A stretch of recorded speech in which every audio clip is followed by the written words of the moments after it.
నమస్కారం. News 9 TV Telugu వార్తలకి స్వాగతం. ప్రశాంతతకు మారుపేరైన విశాఖ సిటీలో నెత్తుటేరులు పారాయి. అసలు విశాఖలో మనం బతుకుతున్నామా లేక నరరూప రాక్షసుల మధ్య కాలం వెళ్లదీస్తున్నామా?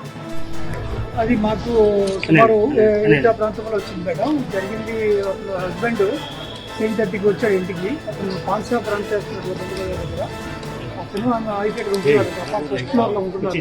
అని చెప్పారు. అయితే అతను 3:30కి వెళ్ళాడు ఇంటి దగ్గర నుంచి. తర్వాత 7:30కి వచ్చాడు. అయితే ఆవిడ మధ్యలో కాల్ చేసింది. 5:15 కూడా కోరుకోవడానికి కాల్ చేసింది కదా. సో అంతవరకు ఆవిడ ఎలా ఇవ్వు ఇతను చూసరికి కింద పడి ఉంది. డిస్టర్బెన్స్ అక్కడ స్ట్రగుల్ మార్క్స్ ఉన్నారు.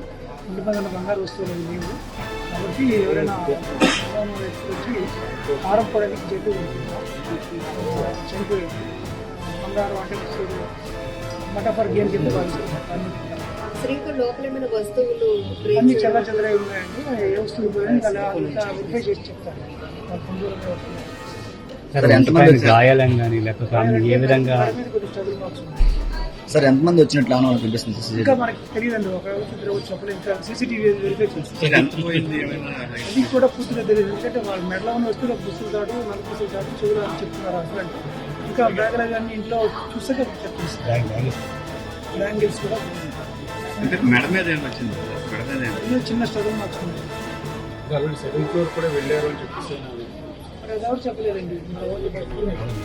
తెలియదు. Okay sir. ప్రాణాలకు గ్యారంటీ లేని దారుణ పరిస్థితులు సిటీలో దాపరించాయి. కేవలం కొద్దిపాటి బంగారం కోసం ఒక పవిత్రమైన ప్రాణాన్ని అత్యంత కిరాతకంగా పైశాచికంగా బలి తీసుకున్నారు దుర్మార్గులు. అక్కయ్యపాలెం శ్రీనివాస్ నగర్ పుట్ట బంగారమ్మ గుడి సాక్షిగా జరిగిన ఈ ఘోరం చూస్తే మీ గుండెలు అవిసిపోవడం ఖాయం. పవిత్రమైన గుడి ఆవరణలో దేవుడి సన్నిధిలోని 53 ఏళ్ల పార్వతి అనే మహిళ గొంతు కోసి దారుణ హత్యకు పాల్పడ్డారు. గుర్తు తెలియని దుండగులు. ఆమె చేసిన పాపమేంటి? ఒంటరిగా ఉండటమే ఆమె చేసిన పాపమా?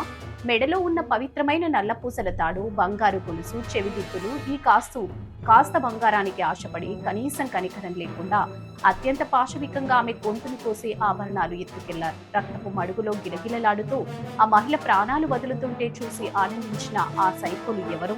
ఇక్కడ తలెత్తుతున్న అతిపెద్ద సంచలన ప్రశ్న ఏంటంటే, విశాఖలో పోలీసింగ్ ఏమైంది? శాంతి భద్రతలు ఎక్కడికి పోయాయి? నిఘా వ్యవస్థ నిద్రపోతుందా? పవిత్రమైన గుడి దగ్గర, అది జనసంచారం ఉండే ప్రాంతాల్లో పట్టపగలే ఓ మహిళ గొంతుకొస్తుంటే ఈ సిస్టమ్ ఏం చేస్తుంది? నడి రోడ్డుపై మహిళలకు కనీస రక్షణ కరువైన ఈ స్మార్ట్ సిటీలో సామాన్య ఆడవాళ్లు ఎలా తిరగాలి?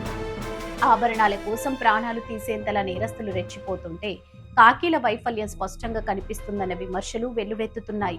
పార్వతి ఉసురు తీసిన ఆ కిరాతకులను పోలీసులు ఎప్పుడు పట్టుకుంటారు? ఈ నగరంలో ఆడవాళ్ల ప్రాణాలకు భరోసా ఎవరిస్తారు? ఇదే ఇప్పుడు విశాఖను ఉక్కిరిబిక్కిరి చేస్తున్న అతిపెద్ద ప్రశ్న.